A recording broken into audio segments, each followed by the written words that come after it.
Hello friends. तो आज का जो हमारा वीडियो है कैड एंड आईपीएल इनसाइट्स का, उसमें हम सिमुलेशन को आगे देखने वाले हैं। हम हम लोगों ने स्टैटिक स्ट्रेस खत्म कर लिया था, और आज जो हम सिमुलेशन पढ़ने वाले हैं वो है मॉडल फ्रीक्वेंसी। ठीक है। तो सबसे पहले मॉडल फ्रीक्वेंसी को पढ़ने से पहले हमें दो चीज़ें देखनी बहुत ज़्यादा इंपॉर्टेंट है।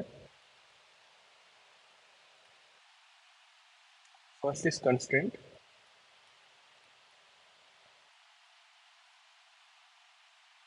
And second is boundary conditions. ठीक है। तो सबसे पहले देखते हैं, जो अपन मॉडल फ्रीक्वेंसी पढ़ने वाले हैं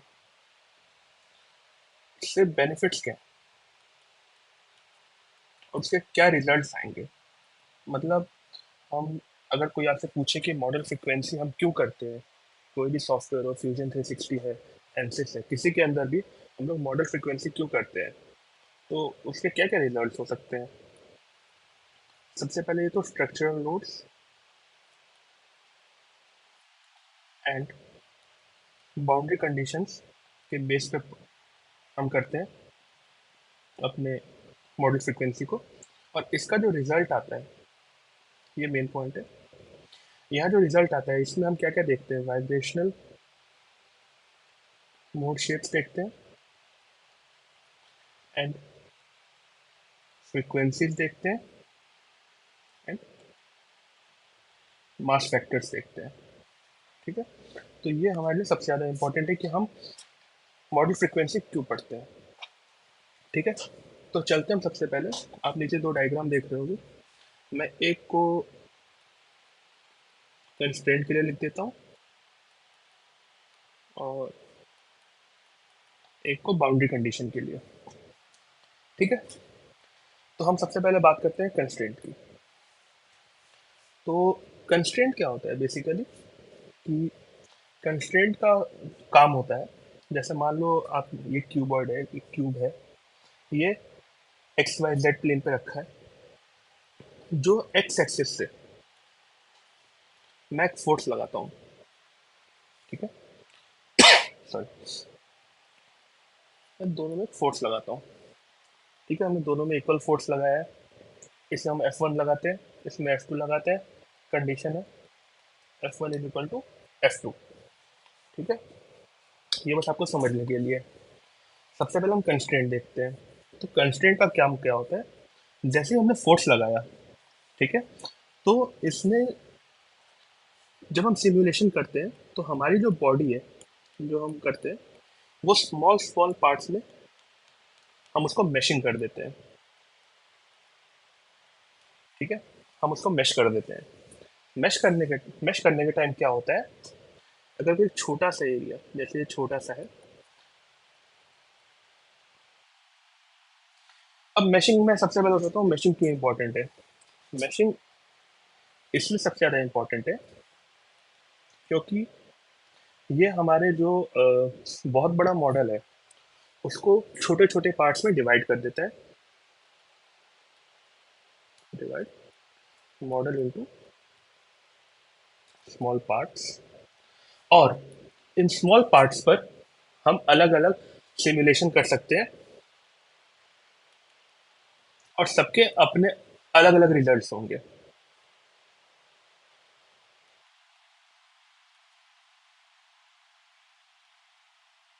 ठीक है। और लास्ट में ऑल पार्ट्स को जब हम ऐड करेंगे तो हमें फाइनल रिजल्ट मिल जाएगा। मैं एक बार फिर से समझा देता हूँ। हमने अपने बॉडी को मैशिंग किया, मैशिंग में हमारी बॉडी जो है, हमारा जो मॉडल है, वो स्मॉल पार्ट्स में टूट गया।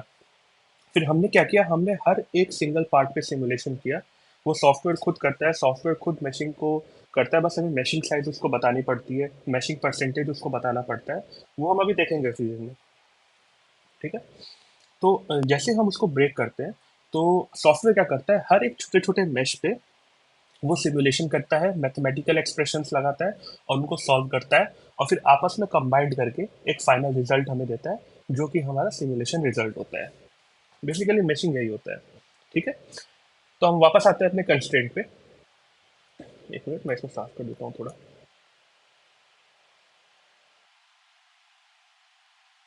ठीक है, हमारा फोर्स यहाँ से लग रहा था। तो फोर्स लगने के बाद अगर इसका कोई इंटरनल मूवमेंट होता है, अगर मान लो कि हमने मैशिंग किया, जो हमारा एलिमेंट्स टूटे छोटे छोटे, उसके कोई अगर इंटरनल मूवमेंट्स होते हैं, तो उनको कंट्रोल करने के लिए, ठीक है, क्योंकि देखो, जब इंटरनल फोर्सेस लगेंगे, तो ऑब्वियसली बात है, सिमुलेशन के टाइम पोजीशन चेंज होगी बॉडी की। हो सकता है ये अभी एक्स, ये यहाँ पे अभी किसी पोजीशन पे, हो सकता है फोर्स लगने के बाद ये कहीं यहाँ पे चला जाए। तो इतने का हमें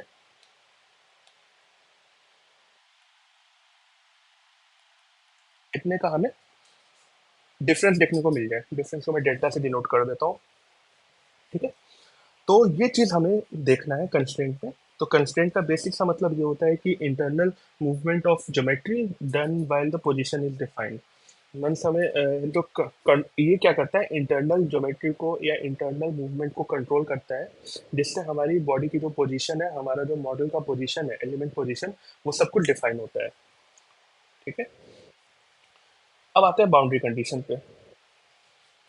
हमने सेम चीज किया, एक्स एक्सेस से फोर्स लगा दिया। ठीक है, अब इसका काम क्या होता है, बाउंड्री कंडीशन, जैसे हमें नाम से समझ में आया बाउंड्री कंडीशन।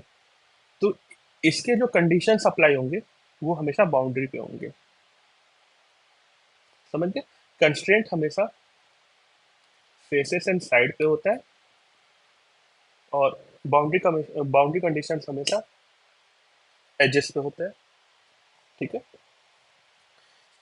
तो इसका काम क्या होता है, इसका काम होता है, ये इन्वायरमेंट के साथ हमारी बॉडी जो है या फिर हमारा एलिमेंट है, वो कैसा इंटरेक्ट कर रहा है।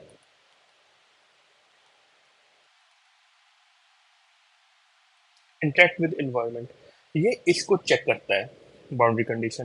ठीक है, अब दोनों का पर्पस क्या है, सबसे पहले हम देखेंगे पर्पस। ठीक है, तो सबसे पहले हम देखते हैं कंस्ट्रेंट और फिर बाउंड्री कंडीशन। कंस्ट्रेंट का पर्पस क्या है, कंस्ट्रेंट का सिंपल सा पर्पस है, ये इंश्योर करता है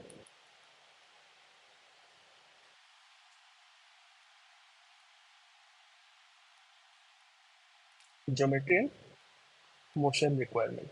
ठीक है, कि हमारा जब फोर्स लग रहा है तो उसमें ज्योमेट्री में क्या चेंज आ रहा है। ठीक है, जब ज्योमेट्री जब चेंज हो रही है तो मोशन से क्या पोजीशन आ रहा है। ये मैंने अभी यहाँ पे आपको बताया था, पोजीशन, यही है पोजीशन। ठीक है, क्योंकि जब मोशन होगा तो ऑब्वियसली बात है, ये जो अपने इनिशियल पोजीशन से थोड़ा सा मूव होगा। तो यही है पोजीशन यहाँ पे। नेक्स्ट है बाउंड्री कंडीशन। ये हमारे ये इंश्योर करता है, ensure the condition of model with real world interaction. Real world interaction मतलब कि जब आपको पता है कि जैसे कंस्ट्रेंट लगाओगे, तो आप देख तो पाओगे नहीं कि हाँ मतलब कौन सा एलिमेंट कहाँ से मूव हो रहा है। ठीक है, आप सिर्फ ये देख पाओगे कि पोजीशन चेंज हुई है। ठीक है, बॉडी की पोजीशन चेंज हुई है, या फिर एक स्पेसिफिक पार्ट, मतलब मान लो अगर आपने इतने से पार्ट पे अगर लगाया है कोई फोर्स, F3 मान लेते हैं इसको, तो अगर इतने से पार्ट पे क्या इफेक्ट पड़ा है, आप सिर्फ कंस्ट्रेंट पे देख पाओगे। ठीक है, लेकिन बाउंड्री कंडीशन में क्या होता है कि ये रियल वर्ल्ड में कैसा एक्ट करेगा, मीन्स ये पोजीशन चेंज के साथ साथ इसका फॉर्म होगा। मान लो कि पहले ये एक ऐसे बिल्कुल इसके एजेस बिल्कुल स्ट्रेट थे, लास्ट में ये ऐसे कर्व हो गए। ठीक है, तो ये चीज जो है बाउंड्री कंडीशन से डिफाइन होती है। तो अब नेक्स्ट है इसमें कि आपको क्या डिसाइड होता है, मतलब दोनों बाउंड्री कंडीशन क्या डिसाइड करता है, कंस्ट्रेंट क्या करता है, वो एक बार फिर से हम लोग चेक कर लेते हैं।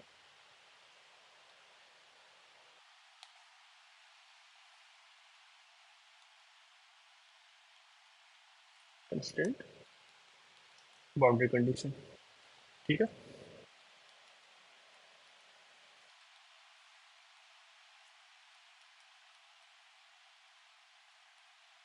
ठीक है, ये कंस्ट्रेंट और बाउंड्री कंडीशन क्या क्या डिसाइड करते हैं। तो मान लो हमने कुछ भी फोर्स लगाया, जो हम फोर्स देख रहे थे F1 is equal to F2 कुछ भी न्यूटन, वो भी हम देखेंगे सॉफ्टवेयर में जब हम चलेंगे इस, तो हम देखेंगे हम जब फोर्स लगाएंगे तो क्या चेंज होता है, ठीक है। तो यहाँ पे जो कंस्ट्रेंट है ये हमें देखेगा हाउ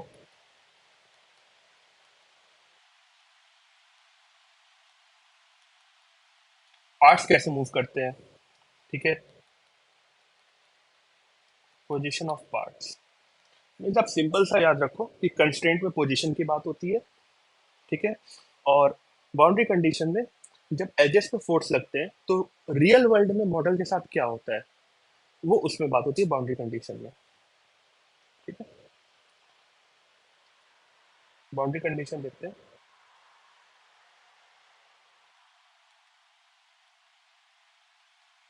ये वेजेस पे अप्लाई होती है, वेज या फिर एज, कुछ भी बोल सकते हो, या फिर साइड्स मींस जैसे ये, मैं आपको डायग्राम से बताता हूँ। तो यहाँ पर आपको विजुअलाइज करना आना चाहिए, यहाँ पे क्या फोर्स लगेगा, जैसे पूरा एक क्यूब है, ठीक है। तो यहाँ पर ये बाउंड्री कंडीशन कहलाएंगी, ठीक है, जो हम यहाँ पे अप्लाई करेंगे। ये कुछ भी ये कुछ भी हो सकता है, फोर्स हो सकता है, हीट हो सकता है, ठीक है, प्रेशर हो सकता है, मतलब क्योंकि ये रियल वर्ल्ड प्रॉब्लम है।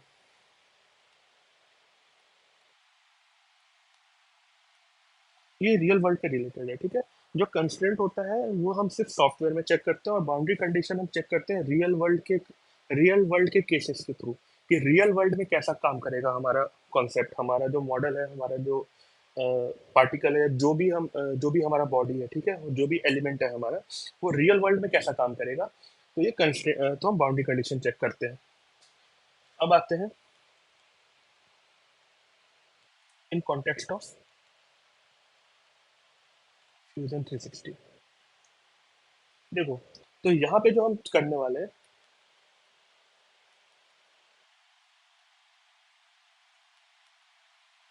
मॉडल फ्रिक्वेंसी स्टडी, ठीक है।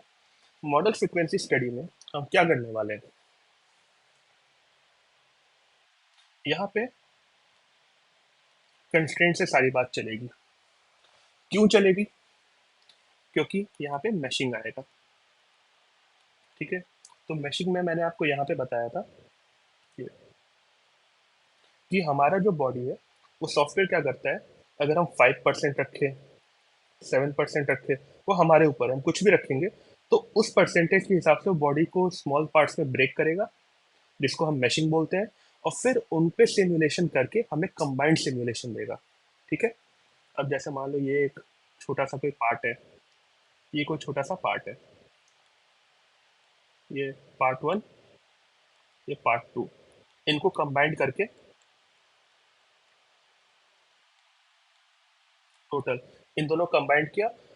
इसने सॉफ्टवेयर ने क्या किया, इस पे सिमुलेशन को किया, इससे हम सिमुलेशन S1 मान लेते हैं, इस पे सिमुलेशन S2 मान लेते हैं, और फाइनल रिजल्ट, फाइनल सिमुलेशन जो हुआ वो क्या होगा, result of S1 plus S2, ठीक है। मतलब इन दोनों का कंबाइंड इसमें जब लगा देंगे तो हमें फाइनल रिजल्ट मिल जाएगा, और यही हम कंस्ट्रेंट करने वाले हैं, ठीक है। तो इसको आपको सिमुलेशन करने से पहले, क्योंकि फ्यूजन 360 में टोटल 10 सिमुलेशन है, ठीक है, और आज हम अपना सेकंड कर रहे हैं, तो इससे पहले क्योंकि स्टैटिक स्ट्रेस में इतना इंपॉर्टेंट नहीं था, लेकिन अब जो आने वाले हैं उसमें आपको बहुत ज़्यादा इंपॉर्टेंट है कि आप बाउंड्री कंडीशन और सिमुलेशन के बारे में पढ़ो, ठीक है। तो आप इसको कॉपी करके लिख भी सकते हो आप अपने अकॉर्डिंग जैसा आपको लगे। बाकी यही था नोट्स, अब हम चलते हैं अपने सॉफ्टवेयर पे, और आज हम करने वाले मॉडल फ्रीक्वेंसी, एक बेसिक सा मॉडल होगा हमारा। अब देखते हैं हमारा बेसिक मॉडल जो है आज क्या होने वाला है। हम एक सिलेंडर बनाएंगे, ठीक है। क्या करेंगे, एक पाइप है ऑफ सम थिकनेस टी, वो हम देख लेंगे जो हमें सूटेबल लगेगा। ठीक है, और यहाँ से हम दो कनेक्शंस निकालने वाले हैं। ठीक है, यहाँ से हम दो कनेक्शंस निकालने वाले हैं। अब हम क्या अज्यूम करेंगे, इसके अंदर वाटर फ्लो हो रहा है। ठीक है, अब वाटर फ्लो होने के बाद जो वाटर जो इसके सरफेस पे कुछ ना कुछ फोर्स एक्ट करेगा। ठीक है, और जब यहाँ से बाहर निकलेगा तो इसके भी सरफेस पे कुछ ना कुछ फोर्स एक्ट करेगा। ठीक है, तो हम ये देखने वाले हैं कि इसके क्या फोर्सेस अफेक्ट करते हैं और क्या हमारा डिस्प्लेसमेंट आता है। क्योंकि जो हम मॉडल फ्रिक्वेंसी करने वाले हैं उसमें हम डिस्प्लेसमेंट की बात करते हैं। ठीक है, बाकी मैं आपको सॉफ्टवेयर में एक्सप्लेन करता हूँ, तो चलते हैं अपने सॉफ्टवेयर की तरफ। So welcome back to our video. तो मैंने अभी नोट्स में आपको बताया था कि आज हम कुछ इस टाइप के मॉडल का स्टडी करने वाले हैं। तो मैं पहले एक बार आपको मॉडल का 360 व्यू दिखा देता हूँ। कुछ ऐसा मॉडल है हमारा। फॉलो। सो इसको कैसे बनाना है, इसके लिए हमने प्रेस पुल, एक्सट्रूड, स्वीप इन सारे कमांड्स का यूज किया है। अब इन कमांड्स की क्या यूज है, कैसे यूज करना है इनको, इनकी स्टार्टिंग कैसे करनी है, ये सारी चीजें मैंने पहले बता रखी है। पहले के जो ट्यूटोरियल से, जो स्टार्टिंग के जो 5-6 ट्यूटोरियल थे, उसमें सारी चीजें मैंने बता रखी है। सो आप फ्यूजन के प्लेलिस्ट पे जाके उस ट्यूटोरियल को देख सकते हो, सीख सकते हो, प्रैक्टिस कर सकते हो। ठीक है, सो हम चलते हैं, अपने वीडियो को कंटिन्यू करते हैं। सो यहाँ पे सिमुलेशन में हम सबसे पहले, मैंने मॉडल फ्रीक्वेंसी ऑलरेडी सिलेक्ट कर रखा है, मैं फिर से करके दिखा देता हूँ। कुछ ऐसा खुलेगा, यहाँ मॉडल फ्रीक्वेंसी खुलेगा। यहाँ पे हम देख सकते हैं मॉडल फ्रीक्वेंसी में स्ट्रक्चर, लोड, बाउंड्री कंडीशन, ये सारी चीजें इंक्लूड होती हैं। और इसमें vibration of shape, corresponding frequency and mass factors हमें बताने पड़ते हैं। हमें इसके रिजल्ट हमें बहुत अच्छे से देखने को मिल जाते हैं मॉडल फ्रीक्वेंसी पे। सो हमने स्टडी क्रिएट कर दिए। अब हमें मटेरियल अप्लाई करना है। अब देखो, जो मैंने प्रेफरेंस मटेरियल ऑलरेडी सेट करके रखा है वो है स्टील। ठीक है, अब हम स्टडी मटेरियल करेंगे। देखो, मैंने डिजाइन मटेरियल पहले से स्टील करके रखा है, तो इसमें हम चलते हैं एल्यूमिनियम।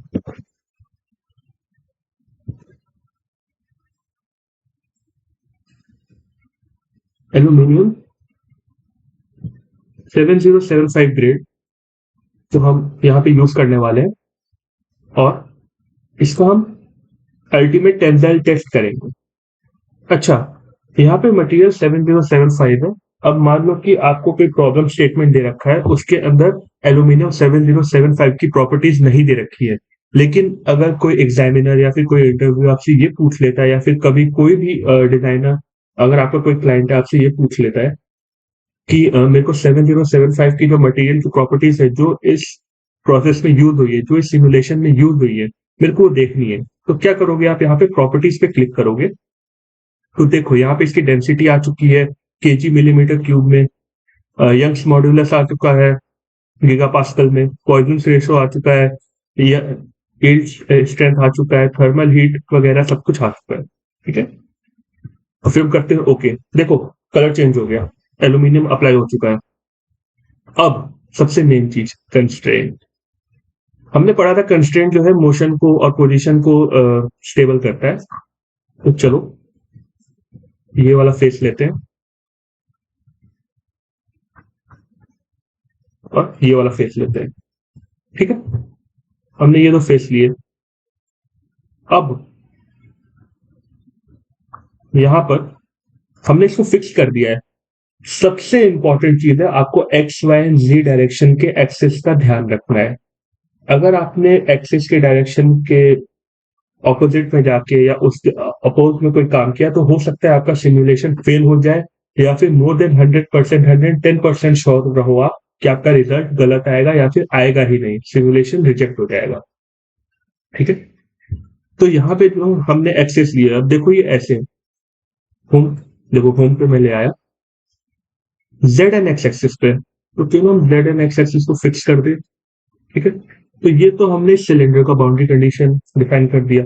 अब हमें इस पाइप का भी बाउंड्री कंडीशन डिफाइन करना है, तो उसके लिए हम क्या करते हैं, हम दोनों साइड की जरूरत नहीं है, जो बाहर है हम उसी को ले लेते हैं। इसको लिया, इसको लिया, ठीक है। वाई एक्सिस, क्योंकि देखो ये जेड एक्सिस है ऊपर की तरफ, ये आप इस साइड है आपका एक्स एक्सिस, और बाहर की तरफ है वो आपका वाई एक्सिस। अच्छा हाँ, आप रिजल्ट में एक चीज डिफाइन करोगे, जब आप रिपोर्ट्स में आपको दिखाऊंगा, तो उसमें y की वैल्यू माइनस में होगी। क्यों? क्योंकि जो हमारा व्यू क्यूब है ऊपर, इसको व्यू क्यूब बोलते हैं, ये मैंने अपने पहले वीडियो पे बता रखा था। व्यू क्यूब का जो डायरेक्शन है, इसमें y एक्सेस अंदर की तरफ है, लेकिन हमारा जो बॉडी का जो y एक्सेस है वो बाहर की तरफ है, तो माइनस। अपोजिट डायरेक्शन मतलब माइनस लगेगा। यू वाई पे आ गए और इसको ओके कर दिया, ठीक है। हमारा कंस्ट्रेंट का काम खत्म। अब आते हैं हम लोड्स पे। चलो एक फोर्स लगाते हैं, सिंपल सा वाटर फ्लो हो रहा है, मान लेते हैं कि इसके बाउंड्री पे कुछ ना कुछ फोर्स लगेगा। हम इसको मान लेते हैं 50 न्यूटन, ठीक है। और इसके अंदर थोड़ा सा ज्यादा लगना चाहिए, क्योंकि एरिया कम है तो प्रेशर ज्यादा होगा, ठीक है। तो force is equal to pressure upon area, उस हिसाब से हम देखेंगे तो थोड़ी सी ज्यादा वैल्यू रख सकते हैं। मैं ज्यादा रखने वाला हूँ, कम भी रख सकते हो आप, 65 न्यूटन, ठीक। हमारा फोर्स का काम, हमारा कंस्ट्रेंट हो गया, मटेरियल सिलेक्ट कर लिया, हमने लोड्स लगा दिए, कांटेक्ट है नहीं क्योंकि सिंगल बॉडी है, ठीक है। तो अब सबसे मेन मैश, हम एक काम करते हैं, मैश सेटिंग्स को देखते हैं। हम यहाँ पे मॉडल बेस्ड साइज को नहीं यूज करेंगे, क्योंकि हम यहाँ पे जो सिस्टम है उसको अलाउ नहीं करेंगे कि तुम अपने हिसाब से रखो। यहाँ पे हम अपने अकॉर्डिंग चलेंगे, हम सारा हम खुद हैंडल करेंगे। तो यहाँ पे हम एब्सोल्यूट साइज को सिलेक्ट करते हैं 10 मिलीमीटर से, ठीक है, स्टैंडर्ड है, ओके कर देते हैं। करते हैं मैश को जनरेट। सो मैश हमारा जनरेट हो चुका, ठीक है। अब हम चलते हैं फाइनल रिजल्ट, लेकिन फाइनल रिजल्ट से पहले आप प्री चेक देखोगे। देखो प्री चेक में येलो मार्क है, मतलब सॉल्व तो हो जाएगा, लेकिन कुछ अनएक्सपेक्टेड रिजल्ट आएंगे। तो उसके लिए जैसे हम यहाँ पे क्लिक करेंगे, तो यहाँ पर इसमें मैं बोला है कि लोड्स तो हमने लगा दिए हैं, उसमें हमें प्री लोडेड मोड्स को भी इंक्लूड करना है। तो उसके लिए हम यहाँ पे क्लिक करेंगे, ठीक है। ऊपर हमारी स्टडी टाइप मॉडल फ्रीक्वेंसी जो चल रही है हमारी, ठीक है। नंबर ऑफ मोड्स जो है उसको वैसे ही रहने दो। फ्रीक्वेंसी की रेंज हम मान लो कितना करें, 1 से लेके 20, 30, 40, जो भी प्रॉब्लम स्टेटमेंट है, या फिर आप जो भी कैलकुलेशन से निकालते हो, ठीक है। Then preloaded mode, okay. So हमारा काम हो चुका है। अब रिजल्ट की बारी। रिजल्ट यहां से भी आप राइट क्लिक करके सॉल्व कर सकते हो, और यहां से भी कर सकते हो। करते हैं क्लिक, चलते हैं अपने रिजल्ट की तरफ। थोड़ा सा वेट करना पड़ेगा। प्रोग्रेस आप यहां से देख सकते हो, सेंड हो चुका है क्लाउड पे। अब सॉल्विंग चालू हो, फिर रिसीव होगा।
सो आप देख सकते हो रिजल्ट हमारा कंप्लीट हो चुका है।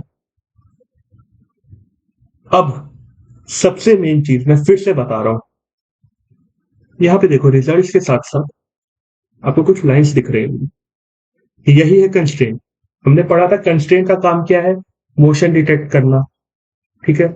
तो जब हमारा सिमुलेशन होता है तो एक इनिशियल पोजीशन होता है जिसमें हमारी बॉडी थी, तो जो लाइन से ये हमारे इनिशियल पोजीशन को डिफाइन करती है, और जो अभी हमारा मॉडल है वो उसका फाइनल पोजीशन है। Means after simulation we will get a final destination of our project. So यहाँ पे हमारा एक फाइनल डेस्टिनेशन बन चुका है। अब इसको ऑफ भी कर सकते हो, डिफॉर्मेशन में जाके अनडिफॉर्म कर दो, ये ऑफ हो गया, ठीक है। अब आपको लग रहा होगा ये कलर्ड है, कंबाइंड है हमें, लेकिन परफेक्ट चाहिए, तो उसके लिए हम क्या करेंगे, ज्यादा कुछ नहीं करना, रिजल्ट टूल्स पे आना, यहाँ पे सेकंड ऑप्शन है लेजेंड ऑप्शन, इसको क्लिक करना, कलर ट्रांजिशन को स्मूथ से कर देना, बैंडेड कर देना, ओके। अच्छा एक चीज देखना, मेश ऑफ हो चुकी है, तो यहां से आप उसको ऑन कर देना दोबारा, ठीक है। अब यहाँ पे आप एक चीज देखो, जो नोड्स हैं वो कितने हैं, 10,468 एंड 5,119 एलिमेंट्स है। ये दो नंबर याद रखना, ये दो नंबर अभी रिपोर्ट्स में भी आएंगे, मैं आपको रिपोर्ट में भी हाईलाइट करके दिखाऊंगा, ठीक है। तो चलते हैं, अब यहां पर हमारा बेसिक सिमुलेशन हो चुका है, ठीक है। अब चलो एक काम करते हैं, हम ग्रीन वाले रीजन में जहां पे वैल्यू 0.40 है और 0.60 के बीच में लाई करती है, हम उस रीजन को देखते हैं। तो आप लेवेंट्स के बार्स को ऐसे ड्रैग ऑफ भी कर सकते हो, ये ब्लू एरो से इसको हम ऑफ कर देते हैं, कुछ नहीं करना, यहाँ पे देखना, लोड को कर देना ऑफ, कंस्ट्रेंट को कर देना ऑफ, तो वो चले जाएंगे वहां से। अब यहाँ पर आप इंस्पेक्ट में आना, ठीक है। इंस्पेक्ट में सबसे पहले आपको दो ऑप्शन दिखेंगे, एक होगा सरफेस प्रोब और एक होगा पॉइंट प्रोब, ठीक है। सरफेस प्रोब का काम क्या है, सरफेस प्रोब का काम है आप उसको जहां पर भी ड्रैग करोगे वहां पर वो वैल्यू दिखा देगा हमें, जो डिस्प्लेसमेंट की वैल्यू है, ठीक है, उस नोड पे, ठीक है, उस नोड पे, सॉरी नोड पे हमें एक वैल्यू दिखा देगा। अब जैसे मैं पॉइंट प्रोब सिलेक्ट करता हूं, ये ग्रीन रीजन है, ठीक है। अब ग्रीन रीजन में याद रखना यहाँ पे 0.40 से 0.60 के बीच में वैल्यू होनी चाहिए। अगर मैं यहाँ पे ड्रैग करता हूं और अगर मेरी वैल्यू 0.40 से 0.60 के बीच में नहीं आती है, मतलब मेरा सिमुलेशन गलत है। तो चलो चेक करते हैं हमारा सिमुलेशन सही है या गलत है। मैंने सिलेक्ट कर रखा है, इंस्पेक्ट पे गया, सरफेस प्रोब पे आया, और कहीं भी पुट कर देते हैं, लेट्स सपोज इस पॉइंट पे कर देते हैं, ठीक है। तो हमारी वैल्यू है 0.507। तो देखो मैंने क्या बोला था, हमारी वैल्यू 0.40 से 0.60 के बीच में आनी चाहिए, आ रही है हमारी वैल्यू, मतलब हमारा सिमुलेशन बिल्कुल सही है, ठीक है। ऐसे ही ये आप समझ गए पॉइंट प्रोब, ठीक है, sorry surface probe, sorry surface, yes. अब हम चलते हैं पॉइंट प्रोब। पॉइंट प्रोब का काम क्या है, अब मान लो जैसे हम यहाँ पे 0.507 लेके आए, तो यहाँ पे हमें एक्स वाई जी डायरेक्शन की वैल्यू देखनी है। तो जैसे हम इसके पॉइंट पे ड्रैग करेंगे, तो देखो एक्स वाई एंड जेड की वैल्यू आ चुकी है। मैंने आपको पहले ही बोला था वाई अंदर की तरफ है और हमारे जो पाइप्स है वो बाहर की तरफ हमने डिफाइन किए, इससे नेगेटिव आएगी। तो यहाँ पे आप देख सकते हो -55.56 सॉरी 665 मिलीमीटर्स। सो आप ऐसे ड्रैग करके कहीं भी रख सकते हो, ठीक है। ये ग्रीन रीजन है। अच्छा एक काम करते हैं, अब रेड रीजन को एक बार चेक करते हैं। आप कोई भी रीजन सिलेक्ट कर सकते हो, ऐसा जरूरी नहीं है कि हाँ रेड ही करना है या फिर मतलब हाई रीजन को सिलेक्ट करना है या लो रीजन को सिलेक्ट करना है। मैं यहाँ पे बस आपको करके दिखा रहा हूँ। अब देखो, अब जहां पे मैंने ड्रैग किया है वहां पे वैल्यू 0.80 और 1 के बीच में होनी चाहिए। तो एक काम करते हैं, सबसे पहले हम पॉइंट प्रोब ले लेते हैं और चलते हैं, होम कर देते हैं इसको। पॉइंट प्रोब पे ये वाला पॉइंट लेते हैं, ठीक है। अब at x is equal to 4.416 and y is equal to 40.906 and z is equal to 57.059 पे हमारी जो वैल्यू है डिस्प्लेसमेंट की वो आनी चाहिए 0.87 सॉरी 0.844। सो अब हम इसको सरफेस प्रोब से भी चेक करेंगे कि हमारी वैल्यू एग्जैक्ट आ रही है कि नहीं आ रही है। अगर वैल्यू एग्जैक्ट नहीं आ रही है मतलब सिमुलेशन गलत है, और अगर वैल्यू एग्जैक्ट आ रही है मतलब हमारा सिमुलेशन बिल्कुल सही है। तो चलो चलते हैं सरफेस प्रोब पे। इंस्पेक्ट पे गए, सरफेस प्रोब पर आए, और सेम पॉइंट पर हमने लाके रख दिया। देखो दोनों वैल्यू सेम आ रही है, 0.844, 0.844, मतलब हमारा सिमुलेशन बिल्कुल सही है। ठीक है, सो आप समझ ही गए, यही है बेसिक कॉन्सेप्ट मॉड्यूल फ्रीक्वेंसी का। अच्छा, इसमें और भी सारी चीजें सिमुलेशन के वर्क स्पेस में, आपको वो भी बता देता हूँ। इसको हम क्लोज करके इसको फुल ले आते हैं। अब हम रिजल्ट टूल्स में आप सबसे पहले एनिमेट देखोगे। जैसे आप एनिमेट पे क्लिक करोगे, स्टेप साइज को बढ़ा दो सबसे पहले, क्योंकि वही सबसे इंपॉर्टेंट है।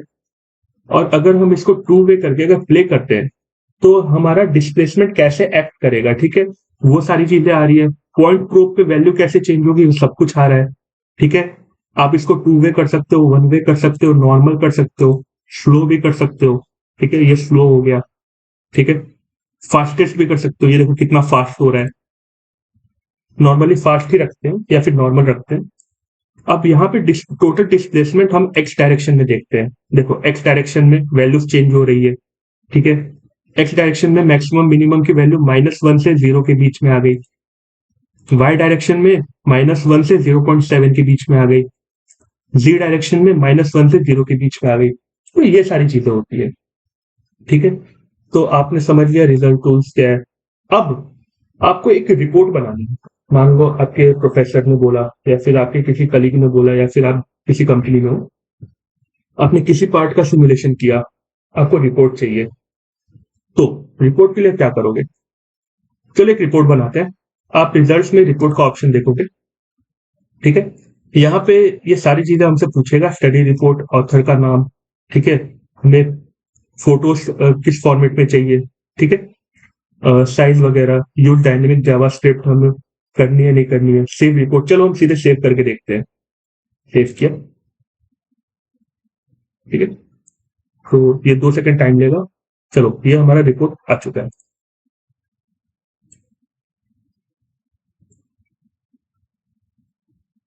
ठीक है, अब यहां पर देखो हमने मॉडल फ्रीक्वेंसी की है, ये टाइम डेट सब कुछ हमारा बताता है। ठीक है, टॉलरेंस हमने 0.01 mm लिया है।